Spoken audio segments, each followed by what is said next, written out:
காஞ்சிபுரம் குன்றத்தூரில் தனியார் நிறுவனத்தில் மின்சாரம் தாக்கி ஊழியர் பலியான சம்பவம் சோகத்தை ஏற்படுத்தியுள்ளது. மேலும் விவரங்களை எமது செய்தியாளர் சதீஷ்குமார் வழங்கிட கேட்கலாம். சதீஷ், இந்த சம்பவத்தின் பின்னணி என்ன, முழு விவரங்களை பதிவு பண்ணுங்க. காஞ்சிபுரத்தைச் சேர்ந்தவர் சொக்கலிங்கம். இவர் குன்றத்தூர் அடுத்த திருமுடிவாக்கம் பகுதியில் உள்ள தனியார் கம்பெனியில் எலக்ட்ரீஷியனாக பணிபுரிந்து வருகிறார்.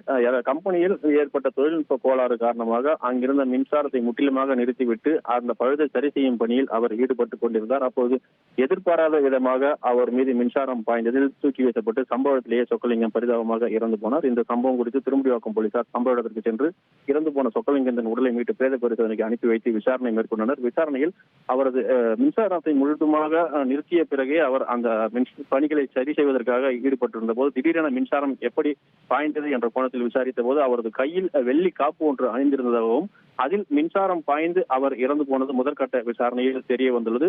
தொடர்ந்து இவர் பணி செய்து கொண்டிருக்கும் போது தெரியாமல் யாராவது மின்சாரத்தை மீண்டும் இயக்கினார்களா என்ற கோணத்திலும் திருமுடிவாக்கம் போலீசார் விசாரணை மேற்கொண்டு வருகின்றனர்.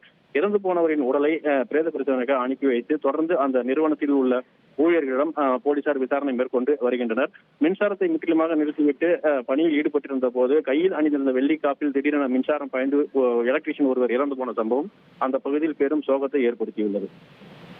விவரங்களுக்கு நன்றி சதீஷ்.